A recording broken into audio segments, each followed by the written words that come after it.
اعوذ باللہ من الشیطان الرجیم بسم اللہ الرحمن الرحیم قال اللہ تعالی بسم اللہ الرحمن الرحیم یا ایہا الذین آمنوا لا تتخذوا آباءکم واخوانکم اولیاء ان استحبوا الكفر على الایمان ومن يتولهم منكم فأولئك هم الظالمون قل إن كان آباؤكم وأبناؤكم وإخوانكم وأزواجكم وعشيرتكم وأموال اقترفتموها وتجارة تخشون كسادها ومساكن ترضونها أحب إليكم من الله ورسوله وجهاد في سبيله فتربصوا حتى يأتي الله بأمره والله لا يهدي القوم الفاسقين. عزیز طلبہ، یہ سورۃ التوبہ کی آیت نمبر 23 اور 24 ہے، جس کی تفسیر آج کی جائے گی انشاءاللہ. اس آیت میں اللہ تبارک تعالی نے اس بات کی وضاحت کر دی ہے، یہ بات صاف ہو گئی ہے کہ جو لوگ ایمان پر کفر کو ترجیح دیتے ہیں، ایمان کے بدلے میں کفر کو پسند کرتے ہیں، ان کی خیر نہیں. ترجمہ اس طریقے سے کیا جائے گا کہ اے وہ لوگوں جو ایمان لائے ہو، یعنی اے مومنو، تم لوگ اپنے باپ اپنے بھائی کو اپنا دوست نہ بناؤ. تم لوگ اپنے باپ اور اپنے بھائیوں کو اولیاء دوست نہ بناؤ. کب؟ اگر وہ لوگ پسند کرتے ہیں کفر کو ایمان پر. یعنی اگر تمہارے آبا، تمہارے بھائی اور تمہارے خاص لوگ، اگر وہ لوگ کفر کو ترجیح دیتے ہیں ایمان پر،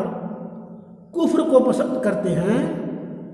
تو تمہارے دوست، تمہارے ولی نہیں ہو سکتے. کیونکہ اسلام اور کفر میں بھائی باپ نہیں دیکھا جاتا. اگر ایک انسان، ایک والد یا ایک لڑکا، کوئی بھی، اگر اس نے ایمان قبول کر لیا، اسلام قبول کر لیا، ایمان لے آیا،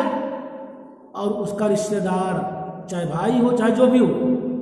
وہ اسلام نہیں لایا، وہ کافر ہے، تو دونوں کی راہیں الگ الگ ہیں. ان دونوں میں آپس میں سمجھوتا نہیں ہو سکتا، کیونکہ ایک حق پر ہے اور ایک ناحق پر ہے.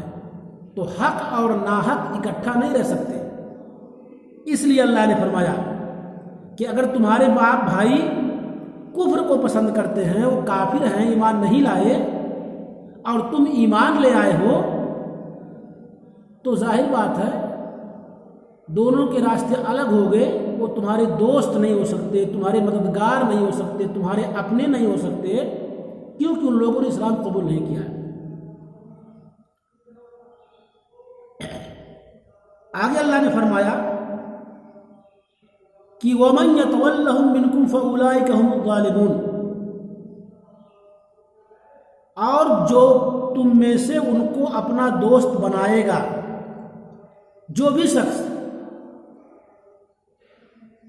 قرابت داری، رشتہ داری، خون کا رشتہ دیکھ کر کے اگر یہ بھول گیا کہ میں نے اسلام قبول کر لیا ہے اور وہ کفر کی حالت میں ہے، اور اس کو اپنا دوست، اپنا بھائی، اپنا رازدار، اپنا ولی بنا لیا، تو اللہ ان لوگوں کے بارے میں کہہ رہا ہے کہ فَأُولَٰئِكَ هُمُ الظَّالِمُونَ، یہی لوگ ظالم اور گنہگار ہیں. اس آیت میں اللہ تبارک تعالیٰ نے کفار سے مقاطعہ، کفار سے الگ تھلگ رہنے کے لیے حکم دیا ہے اگر وہ تمہارے باپ ہی کیوں نہ ہو، تمہارے بیٹے ہی کیوں نہ ہو، اور ان سے موالات سے منع کیا ہے، ان سے دوستی کرنے سے منع کیا ہے اگر وہ لوگ کفر کو پسند کرتے ہیں ایمان کو چھوڑ کر کے۔ اگر وہ لوگ تمہارے باپ بھائی حالت کفر میں ہیں تو اللہ تبارک تعالیٰ نے ان سے الگ تھلگ رہنے کے لیے کہا ہے، اور اس کے بارے میں انہیں دھمکایا بھی ہے، ڈرایا بھی ہے کہ اگر تم لوگ ایسا کرو گے تو تم بھی انہی میں سے ہو جاؤ گے، تمہارا بھی شمار انہی لوگوں میں سے ہوگا۔ اس آیت کے سبب نزول کے تعلق سے ایک روایت ہے، کہتے ہیں کہ یہ آیت نازل ہوئی ہے ابو عبیدہ ابن الجراح کے بارے میں۔ ابو عبیدہ ان کے والد جراح، ابو عبیدہ ابن الجراح کے بارے میں نازل ہوئی ہے، کیونکہ جنگ بدر میں جب جراح نے یعنی ان کے باپ ابو عبیدہ کے باپ حالت جنگ میں تھے اور کافروں سے لڑ رہے تھے، اسلام قبول کر لیا تھا، کافروں سے لڑ رہے تھے، اور ان کے والد نے کوشش کیا ہے کہ اپنے بیٹے ابو عبیدہ کو قتل کر دیں، مطلب ایمان نہیں لائے تھے۔ میں نے بتایا کہ کفر اور ایمان کا کوئی سمجھوتا نہیں ہے، تو کہہ رہے ہیں کہ جب انہوں نے خوب تیزی کے ساتھ کوشش کی، محاولہ کیا جراح نے، تو اپنے بیٹے ابو عبیدہ کو قتل کر دیا بدر کے دن۔ تو اللہ تبارک تعالیٰ نے اس آیت کو نازل کیا۔ اس آیت میں نازل کر کے اللہ تبارک تعالیٰ کیا کہنا چاہتا ہے؟ اللہ کہہ رہا ہے کہ گویا کہ جب تم اسلام قبول کر لیے اور تم جنگ میں چلے گئے تو اگر کافروں کی طرف سے تمہارا بیٹا ہی کیوں نہ ہو، اگر وہ لڑ رہا ہے تو تم یہ نہ سوچو کہ میرا بیٹا ہے یا میرا باپ ہے یا میرا بھائی ہے، آپ کو محنت کے ساتھ ان سے جنگ کرنا ہے، کرنی ہے، ان سے قتال کرنا ہے، چاہے قتل ہی کرنا کیوں نہ پڑے۔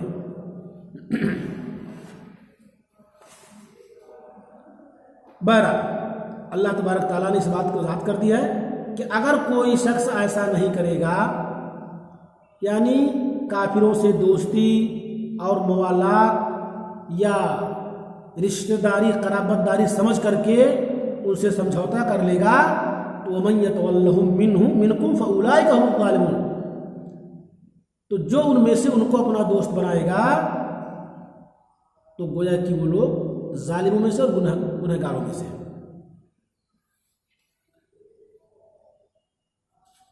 آگے اللہ تبارک تعالیٰ نے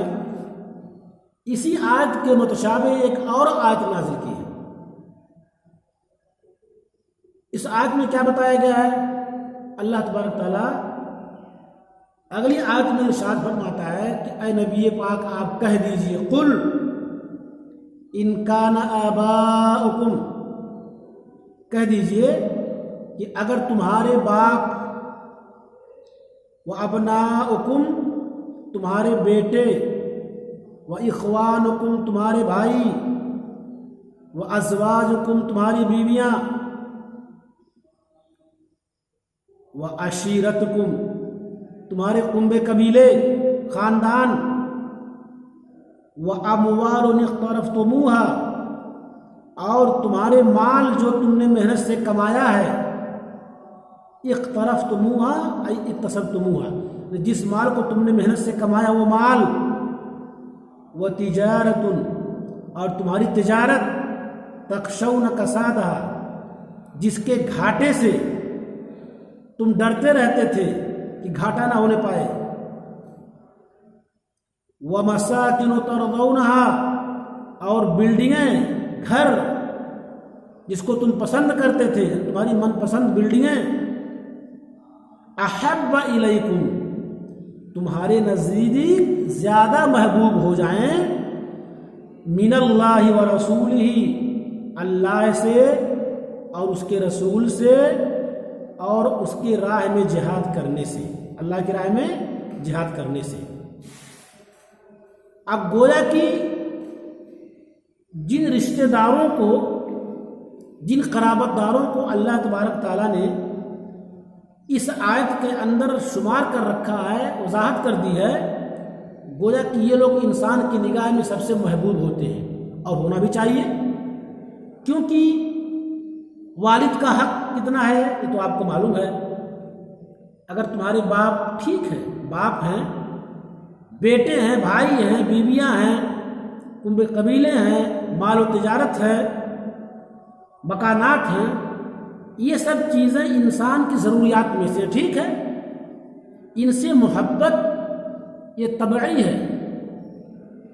انسان طبعی طور پہ ان چیزوں سے محبت کرتا ہے، تو ان سے محبت کرنا کوئی بری بات نہیں ہے، اچھی بات ہے۔ انسان والد سے محبت کرے، اپنے آل اولاد سے محبت کرے،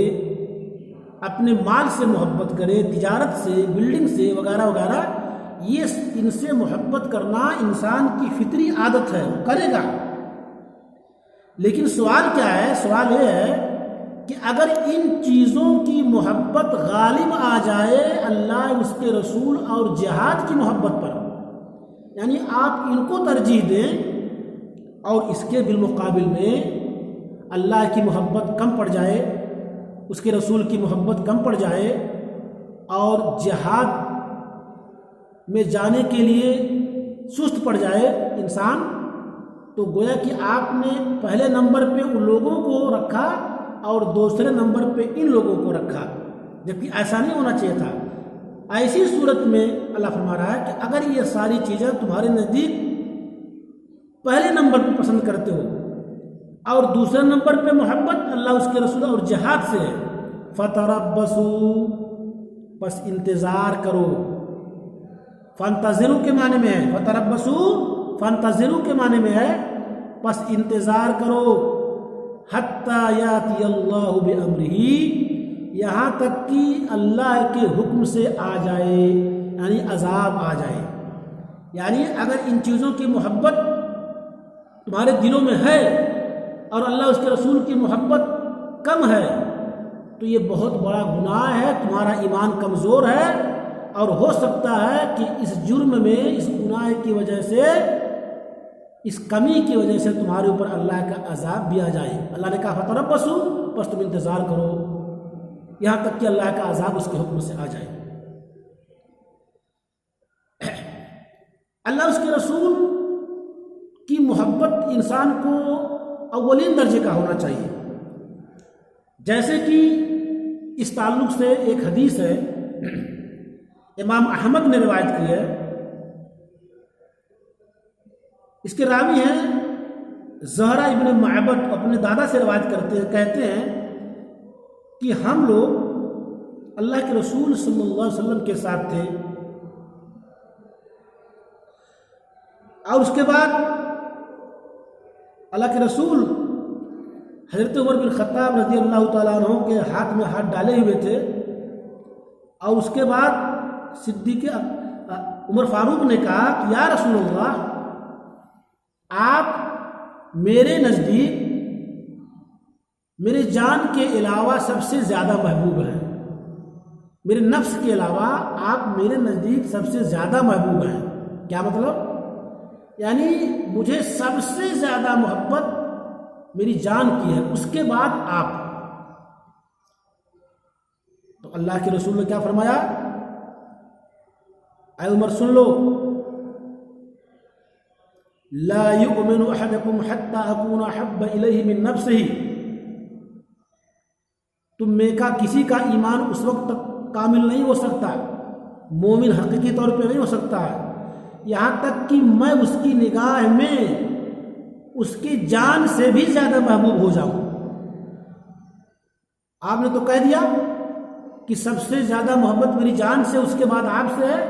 تو آپ نے کہا کہ نہیں، ابھی تمہارے ایمان کی کمی ہے، میں اس کے نگاہ میں اس کے جان سے بھی زیادہ، اس کے نفس سے بھی زیادہ محبوب ہو جاؤں، تب وہ کامل مومن ہو سکتا ہے۔ تو عمر فاروق نے کہا کہ فَأَنْتَ الْآنَ وَاللَّهِ أَحَبَّ إِلَيَّ مِن نَفْسِي، اب آپ میرے لیے، میرے نگاہ میں، میرے نزدیک میری جان سے بھی زیادہ محبوب ہیں۔ اب میں اپنے نفس کو پیچھے چھوڑتا ہوں، میں اپنے نفس سے زیادہ محبت میں آپ سے کرتا ہوں۔ تو اللہ کے رسول نے کیا فرمایا؟ الآن یا عمر، اے عمر، اب تمہارا ایمان پورا ہو گیا، اب تم کامل مومن ہو گئے۔ امام بخاری نے اس حدیث کو روایت کیا ہے، اور اس طریقے سے اور بھی روایتیں ہیں کہ والذی نفسی بیدہ لا یؤمن احدکم حتی اکون احب الیہ من والدہ وولدہ والناس اجمعین، تم میں کا کوئی کامل مومن اس وقت تک نہیں ہو سکتا جب تک کہ میں اس کے نگاہ میں اس کے والد سے، اس کے لڑکے سے اور تمام لوگوں سے زیادہ محبوب نہ ہو جاؤں۔ تو اس آیت میں یہ بتایا گیا کہ ہمیں اللہ، اس کے رسول کی محبت دنیا کی تمام محبتوں سے آگے ہونی چاہیے، پہلے ہونی چاہیے، پھر کسی سے محبت کریں۔ اور محبت کرنے کا طریقہ کیا ہے؟ صرف کوئی انسان یہ نہ کہے کہ میں اللہ، اس کے رسول سے بہت محبت کرتا ہوں، اور نافرمانی کرے۔ اللہ نے جو حکم دیا ہے جو کام کرنے کے لیے، اس سے دور رہے۔ اللہ کے رسول نے جن چیزوں کو حکم دیا کرنے کے لیے، اس سے دور رہے، اور کہے کہ میں اللہ کے رسول سے بہت محبت کرتا ہوں۔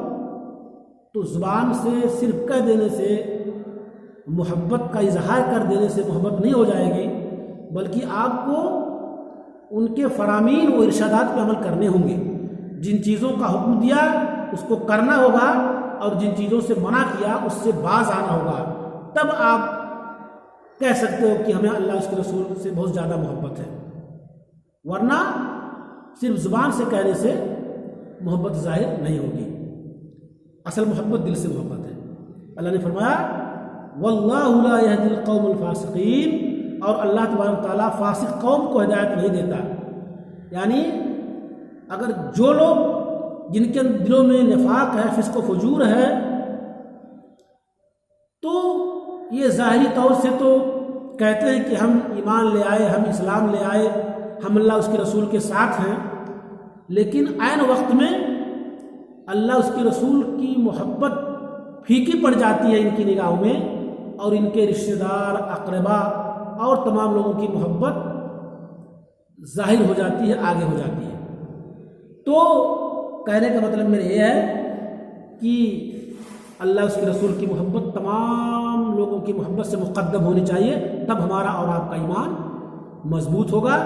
اسی کے ساتھ آیت نمبر 23 اور 24 کی تفسیر ختم ہوئی، باقی انشاءاللہ آپ کو ہم کل پڑھائیں گے۔ والسلام علیکم ورحمۃ اللہ وبرکاتہ۔